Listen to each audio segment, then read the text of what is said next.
एक गांव में कुंदन नाम का एक लड़का रहता था। कुंदन बहुत गरीब था और जब वो केवल 17 बरस का था, उसके माँ बाप की मृत्यु हो गई थी। आज तक कुंदन ने सिर्फ दुख ही झेले थे और उसकी जिंदगी में सब कुछ उल्टा ही होता रहता था। उसके पिता के मरने के बाद गांव में एक धम्मू सेठ ने कुंदन से कहा, कुंदन के बच्चे, तेरे पिता ने मुझसे बहुत सा कर्ज लिया था। अब वो तो मुझे कर्ज वापस किए बिना ही ऊपर चला गया। तू बता, मुझे कैसे पैसे वापस लौटाएगा? सेठ जी, आप तो जानते हैं मेरे पास कुछ भी नहीं है। मैं किस तरह आपको धन लौटा पाऊंगा? ले देकर बस मेरे पास एक झोपड़ी है जिसमें मैं रहता हूँ। उस झोपड़ी का मैं क्या करूं? अगर पैसे नहीं है तो तुझे उम्र भर मेरे खेतों में मजदूरी करनी पड़ेगी। अरे तभी कर्ज चुकेगा और मैं इसके तुझे पैसे भी नहीं दूंगा। कुंदन नादान था, इस वजह से वो धम्मू सेठ की बात आसानी से मान जाता है। ठीक है सेठ जी, अगर ऐसा करने से कर्जा माफ हो जाएगा तो मुझे मंजूर है।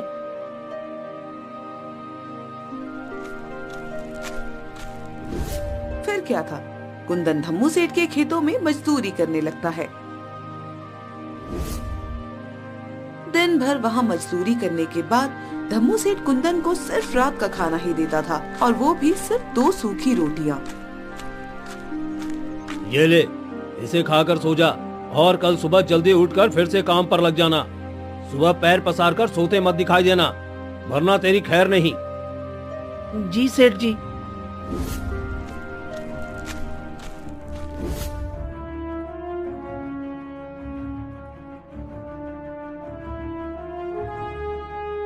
यही नहीं, धम्मू सेठ कुंदन को खूब मारता पीटता भी था, जैसे वो कोई जानवर हो। लेकिन हालातों के आगे कुंदन भी मजबूर था।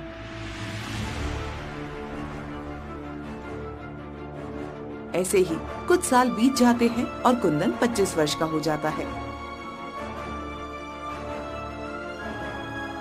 एक दिन सुबह सुबह कुंदन को उठने में जरा देरी हो जाती है, तो वो जल्दी से धम्मू सेठ के खेतों की तरफ भागता है। अरे बाप रे, उठने में बड़ी देर हो गई। जल्दी से खेत पहुंचता हूँ, वरना सेठ जी बहुत गुस्सा करेंगे। जैसे ही कुंदन खेत में पहुंचता है, वो देखता है कि धम्मू सेठ लाठी लिए गुस्से में उसका इंतजार कर रहे थे। उन्हें ऐसे देखकर कुंदन बहुत घबरा जाता है।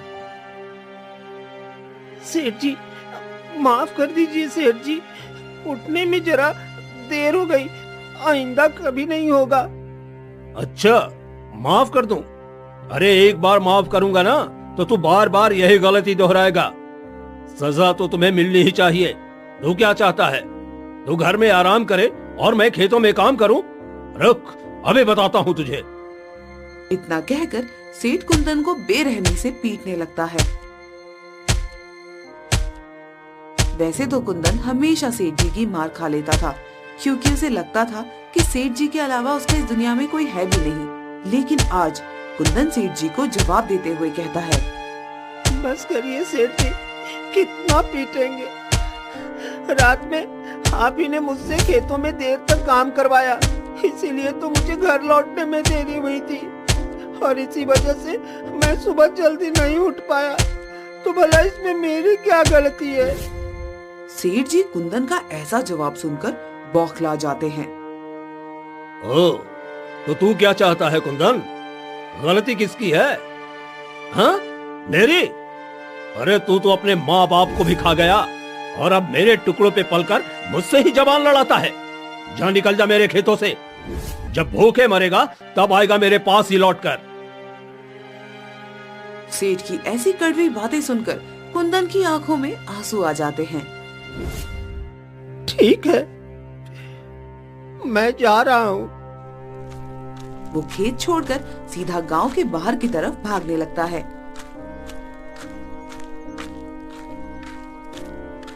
उसे भी नहीं पता था कि वो कहाँ भाग रहा है, मगर कुंदन सिर्फ उस गांव से दूर जाना चाहता था जिसने उसका सब कुछ उससे छीन लिया था। अब कभी वापस नहीं लौट कर आऊंगा, चाहे जैसे मुझे अपना गुजारा करना पड़े। ये सब सोचते हुए भूखा प्यासा कुंदन एक जंगल के पास पहुंचता है और वहाँ एक पेड़ के नीचे बैठकर रोने लगता है। लेकिन तभी उसे झाड़ियों के पास से कुछ आवाज सुनाई देती है। अरे, ये आवाज कैसी? कहीं कोई जंगली जानवर तो नहीं?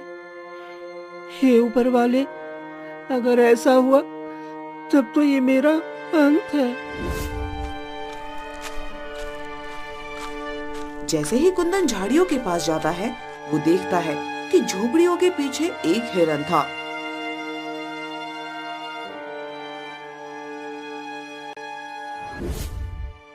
कुंदन हिरन को प्यार से सहलाते हुए कहता है, ओह, तो वो तुम थे। तुमने तो मुझे डरा ही दिया था दोस्त। हिरन कुंदन के साथ कुछ देर खेलता है और फिर उछलता कूदता हुआ भाग जाता है। लेकिन तभी कुंदन की नजर सामने एक पेड़ के नीचे बैठे साधु पर पड़ती है। साधु बैठकर तप कर रहे थे। कुंदन को ऐसे झाड़ियों के पास खड़ा देखकर साधु मुस्कुरा देते हैं और प्यार से उससे कहते हैं, क्या हुआ बेटा, तुम यहाँ क्या कर रहे हो?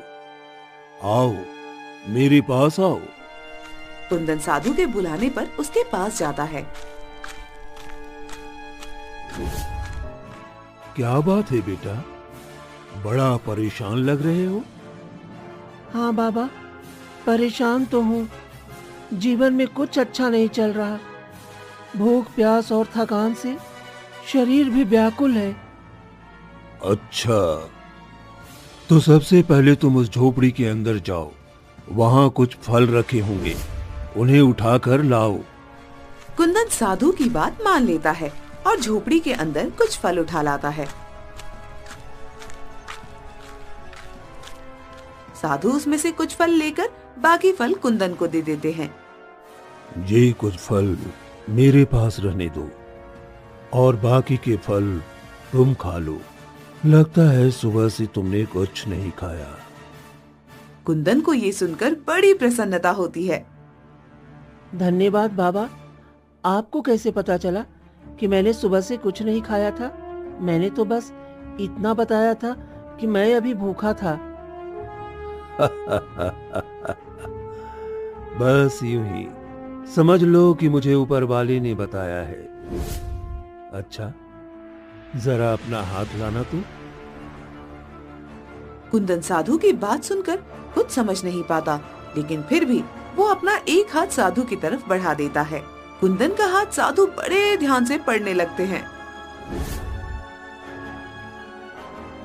वाह, ऐसी लकीरें तो मैंने आज तक सिर्फ राजा महाराजाओं के हाथ में देखी है बेटा। तुम तो बहुत तकदीर वाले हो। कुंदन को साधु की बात पर हंसी आ जाती है। ये आप कैसी बातें कर रहे हैं साधु महाराज? आपकी बातों से तो मुझे ऐसा लग रहा है आप मेरा हाथ देखने का सिर्फ नाटक कर रहे हैं और आपको लकीर पढ़ना आता ही नहीं। कुंदन की बात पे साधु मुस्कुरा देते हैं। क्या हुआ बेटा, तुम ऐसे क्यों कह रहे हो? मैंने आज तक अपना जीवन गरीबी में बिताया है बाबा। मेरे माता पिता की मृत्यु हो गई। जीवन भर उस सेठ ने मुझे मारा पीटा। अरे मेरी जैसी किस्मत तो किसी की ना हो।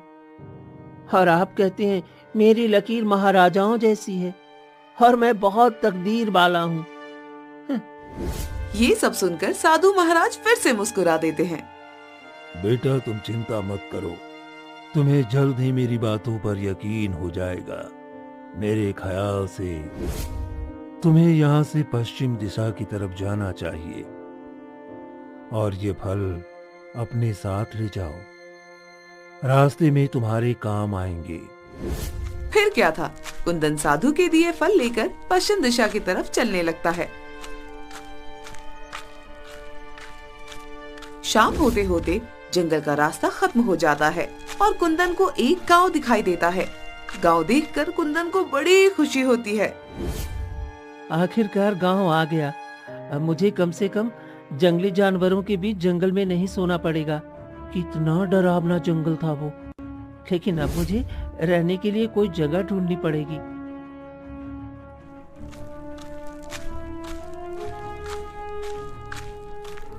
गांव में इधर उधर किसी काम और जगह की तलाश में भटकने लगता है कि तभी उसे हीरा लाल नाम के एक आदमी की मिठाई की दुकान नजर आती है। हीरा लाल एक बूढ़ा आदमी था और सभी ग्राहकों से बड़े प्यार से बात कर रहा था। कुंदन को देखकर वो उससे कहता है, अरे क्या हुआ बेटा, कौन सी मिठाई चाहिए तुम्हें? तुम यहाँ की तो लगते नहीं हो।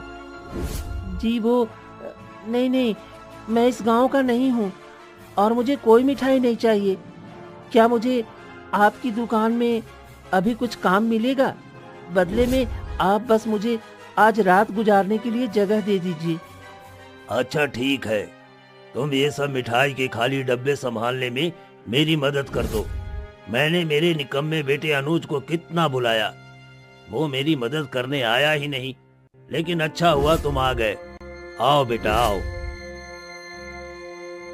कुंदन बड़े मन से हीरालाल की मदद करने लगता है। हीरालाल को भी कुंदन से बात करके बड़ा अच्छा लग रहा था।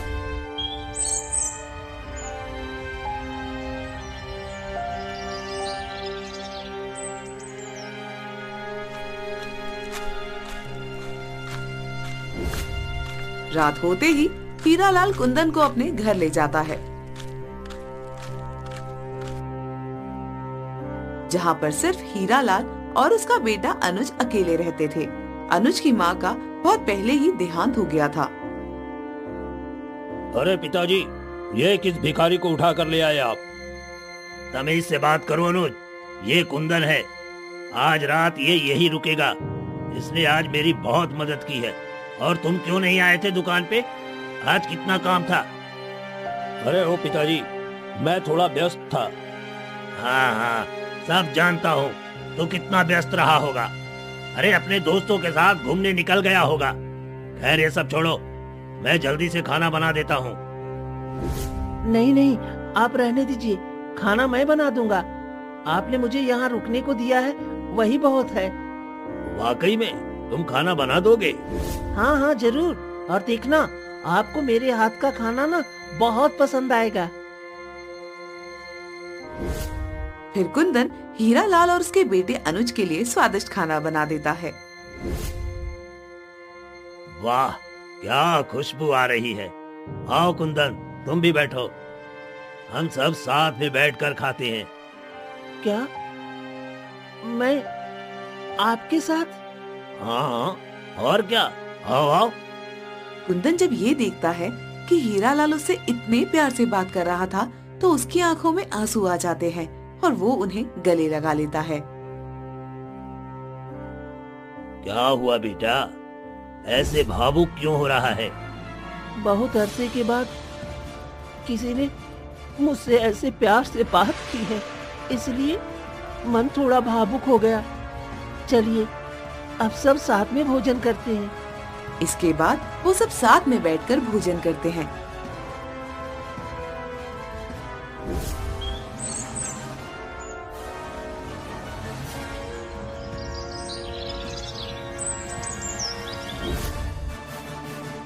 अगले दिन सुबह सुबह कुंदन जल्दी उठ जाता है और सबके लिए नाश्ता भी बना देता है।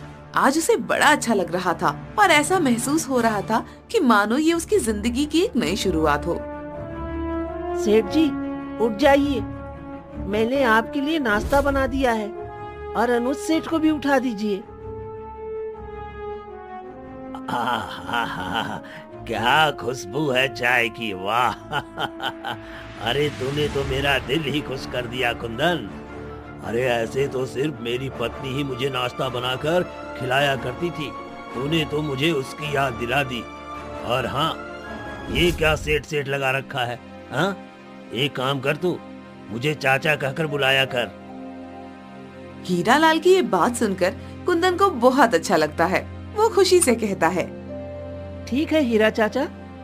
अरे अनुज, अरे उठ जा, देख कुंदन ने कितना अच्छा नाश्ता बनाया है। खुशबू से सारा घर महक उठा है। हीरालाल के कहने पर अनुज उठ जाता है। तीनों नाश्ता करने बैठे ही थे कि उन्हें बाहर से ढोल बजने की आवाज सुनाई देती है।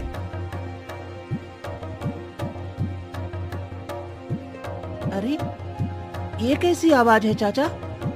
अरे बेटा, लगता है महल के सैनिक गांव वालों के लिए कोई संदेशा लाए हैं। वो इसी तरह ढोल बजाकर सबको बुलाते हैं। चलो हम भी चलकर देखते हैं।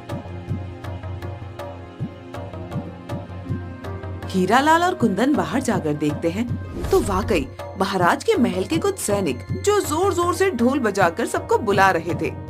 जब सब गांव वाले वहां इकट्ठा हो जाते हैं तो एक सैनिक बोलता है, सुनो गांव वालों, राजकुमारी मैना अपने विवाह के लिए उचित वर ढूंढ रही हैं। जो भी गांव वाला उनकी एक खतरनाक शर्त पूरी करेगा, महाराज उसका विवाह राजकुमारी मैना से करवा देंगे और राज्य भी उसी को सौंप दिया जाएगा।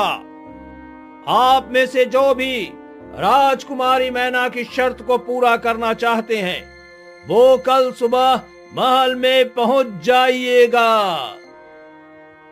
सैनिक की ऐसी बात सुनकर गांव वालों में तो अफरा तफरी ही फैल जाती है। कई नौजवान राजकुमार बनने की लालच में राजकुमारी की शर्त पूरी करने का फैसला कर लेते हैं, जबकि उन्हें ये तक नहीं पता था कि राजकुमारी की शर्त थी क्या।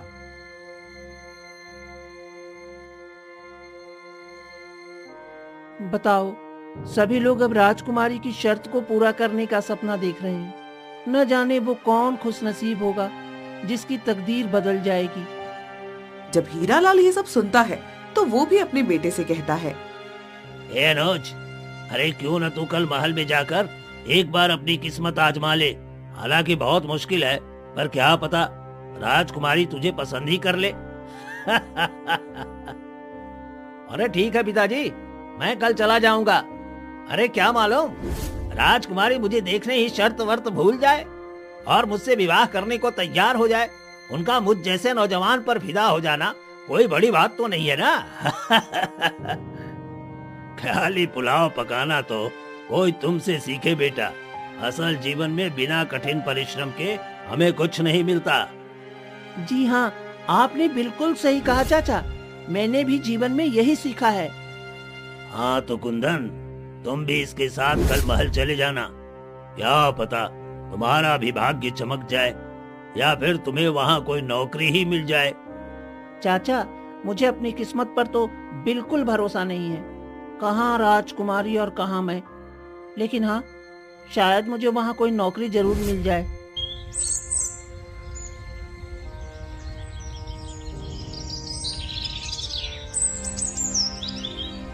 अगले दिन कुंदन अनुज के साथ महल जाने के लिए निकल जाता है। वो देखता है कि गांव के कई लोग महल की तरफ जा रहे थे, क्योंकि सबके मन में राजकुमारी से विवाह करने का लालच था। देख रहे हो कुंदन भाई, कितनी भीड़ महल की तरफ तेजी के साथ चली जा रही है। हर एक आदमी के मन में बस राजकुमारी को पा लेने का ख्वाब है। हाँ, देखो कि किसकी किस्मत चमकेगी आज।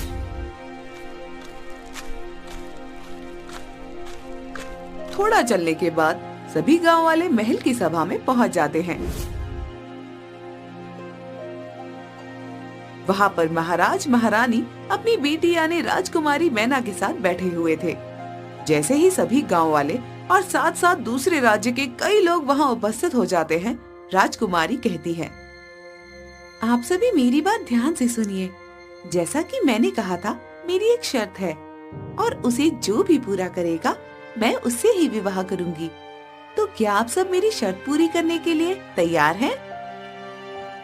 उतने में ही एक दूसरे राज्य का राजकुमार कहता है, हाँ राजकुमारी जी, हम सब तैयार हैं। आप सब ने हमारे महल के पालतू शेर के बारे में तो सुना ही होगा। वो इस पूरे राज्य तो क्या, आसपास के सभी राज्यों में सबसे खूंखार है। आप में से जो भी मुझसे विवाह करना चाहता है, उसे हमारे शेर से लड़ना होगा और उसे हराना होगा। लेकिन ध्यान रहे, उसे एक खरोच तक नहीं लगनी चाहिए। आपको उसे इस तरह से हराना है और अपने बस में करना है जिससे वो खुद ब खुद आपके सामने अपने घुटनों पर बैठ जाए।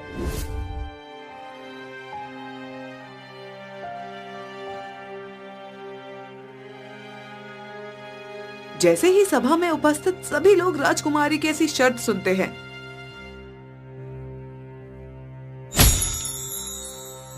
आधी सभा तो अपने आप ही खाली हो जाती है। कई गांव वाले और राजकुमार तो अपने घर वापस लौट जाते हैं। अनुज भी डर के मारे वापस लौटने लगता है, लेकिन कुंदन उसे रोक लेता है। अगर आप यहाँ तक आए हैं तो आपको एक बार कोशिश तो करनी चाहिए ना। जरूर, राजकुमारी ने ऐसी शर्त इसलिए रखी है क्योंकि इसके पीछे कुछ राज है। अरे मैं पागल थोड़ी हूँ जो जानबूझ करके शेर के पिंजरे में कूद जाऊंगा। कुंदन और अनुज भीड़ में काफी पीछे खड़े थे, इसलिए उन्हें राजकुमारी ठीक से दिखाई तक नहीं दे रही थी। लेकिन जैसे ही सभा खाली होने लगती है, कुंदन को राजकुमारी मैना दिखाई देती है। वो इतनी खूबसूरत थी कि कुंदन उन्हें देखते ही मोहित हो जाता है। लेकिन अनुज उसका हाथ छुड़ाकर बाकी लोगों के साथ बाहर चला जाता है। अब सभा में कुछ गिने चुने लोग ही रह गए थे। देखा अपने पिताजी, आधे से ज्यादा लोग तो मेरी शर्त सुनते ही भाग गए, और अब ये जो बचे हैं ये शेर को देखकर भाग जाएंगे। बेटी, तुमने रखी भी तो ऐसी ही शर्त है। लगता है तुम्हें विवाह करना ही नहीं है। लेकिन चलो, हम इन्हें शेर के पिंजरे के पास ले चलते हैं। क्या पता इनमें से कोई तुम्हारा होने वाला राजकुमार हो। ये नामुमकिन है पिताजी, ऐसा कोई वीर आज तक इस धरती पर जन्मा ही नहीं है। जो लोग बचे थे उन्हें लेकर सैनिक महल के बगीचे में ले आते हैं।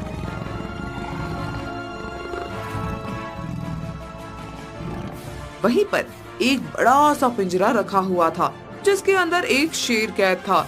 इतना बड़ा शेर देखकर कुछ लोगों की तो सिट्टी बिट्टी गुम हो जाती है, मगर कुंदन की नजर तो राजकुमारी से हट ही नहीं रही थी। मेरे पास अब खोने को है ही क्या। वैसे भी मेरी पूरी जिंदगी इतनी खराब बीती, कौन ही मेरा घर पर इंतजार कर रहा होगा। इसलिए मैं एक बार ये शर्त पूरी करने की कोशिश जरूर करूंगा।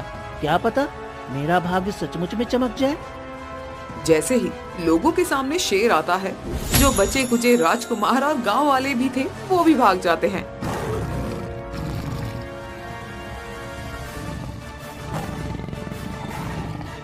अब सिर्फ कुंदन ही अकेला बच गया था।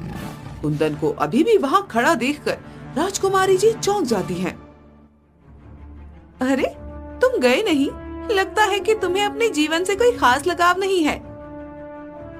नहीं राजकुमारी जी, मुझे इस शेर से एक बार लड़ना है और आपकी शर्त पूरी करनी है। और जहाँ तक रही जीवन की बात, तो मेरे जीवन में वाकई में ऐसा कुछ भी नहीं है जिसके लिए मुझे जीने की बहुत चाहत हो। क्या? वाकई में? ठीक है, फिर जाओ उस शेर के पिंजरे में और आजमा लो अपनी तकदीर को। कुछ सैनिक जल्दी से पिंजरा खोल देते हैं और कुंदन अंदर चला जाता है। अंदर शेर गुस्से में कुंदन को देखकर दहाड़ रहा था। कुंदन पहले तो उसे देखकर डर जाता है, लेकिन वो हिम्मत नहीं खोता। शायद राजकुमारी की वो शर्त पूरी करने के लिए मुझे इससे लड़ने की जरूरत नहीं है। मैं इसे शांत कराकर भी तो घुटने के बल ला सकता हूँ। तभी कुंदन देखता है कि शेर के पैरों में तो चोट लगी हुई थी और वहाँ से खून भी बह रहा था, इसलिए शेर और ज्यादा गुस्से में था। ये देखकर कुंदन सब कुछ समझ जाता है। चोट? मगर अभी तक तो किसी ने शेर से लड़ाई भी नहीं की है। इसका मतलब ये कोई पालतू शेर नहीं है, बल्कि जंगली शेर है। इसे पकड़कर हाल में ही यहाँ लाया गया है। मुझे इसे शांत कर देना चाहिए। तभी शेर गुस्से में कुंदन के ऊपर झपट्टा मारता है, लेकिन कुंदन वहाँ से हट जाता है और शेर को ऊपर से दबोच लेता है। इसके बाद कुंदन शेर को सहलाने लगता है। शांत हो जाओ मेरे दोस्त, अभी सब ठीक हो जाएगा। मैं और तुम बिल्कुल एक ही जैसे हैं। मुझे अपना समझकर शांत हो जाओ। शेर कुंदन को अपने ऊपर से गिरा देता है और फिर से उस पर झपट्टा मार देता है। लेकिन इस बार भी कुंदन शेर की पकड़ से बच जाता है और वो शेर को पीछे से पकड़कर सहलाने लगता है। कुंदन के ऐसा करने से शेर वाकई में शांत होने लगता है। शांत हो जाओ मेरे दोस्त, शांत हो जाओ। मैं तुम्हें तुम्हारे परिवार के पास वापस ले जाऊंगा, उसी जंगल में जहां तुम रहते थे। बस तुम एक बार शांत होकर मेरी बात को समझो। कुंदन की ये बात सुनकर शेर सचमुच शांत हो जाता है और घुटनों के बल बैठ जाता है, जैसे मानो वो कुंदन की बात समझ गया हो और उसे भी अपने घर वापस जाना हो। कुंदन अपने कुर्ते का थोड़ा सा कपड़ा फाड़ता है और उसे शेर की चोट पर लगा देता है। ये नजारा देखकर राजकुमारी और महाराज दोनों ही हैरान थे। बेटी, इस लड़के ने तो तुम्हारी शर्त वाकई में पूरी कर दी। अब तुम क्या कहना चाहोगी? हाँ पिताजी, क्योंकि वो सिर्फ हिम्मत वाला और बुद्धिमान ही नहीं है, बल्कि ये मेरी तरह जानवरों के दर्द को भी समझता है। सिपाहियों, उसे पिंजरे से बाहर निकालो और शेर की मरहम पट्टी करके उसे उसके जंगल वापस छोड़ दो।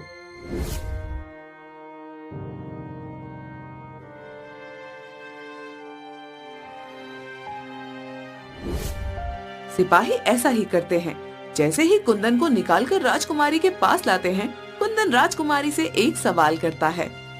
राजकुमारी जी, ये शेर पालतू नहीं था, बल्कि जंगली था और इसे पहले से चोट लगी हुई थी।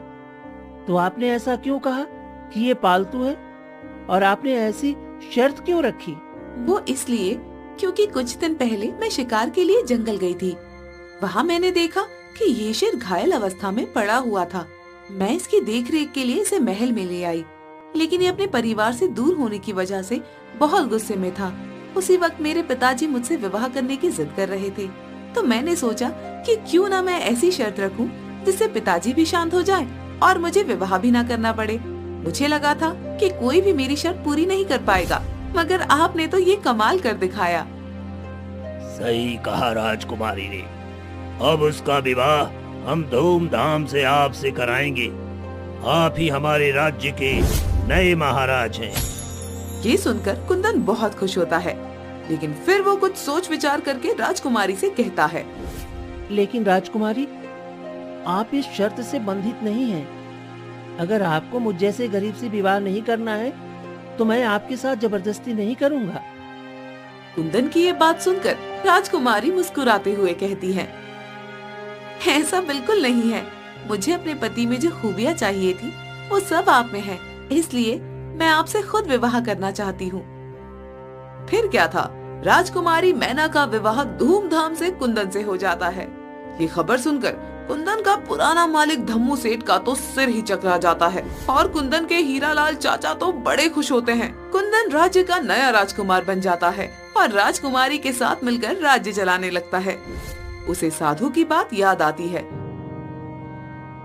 और उसे सचमुच लगने लगता है कि वो बहुत तकदीर वाला है।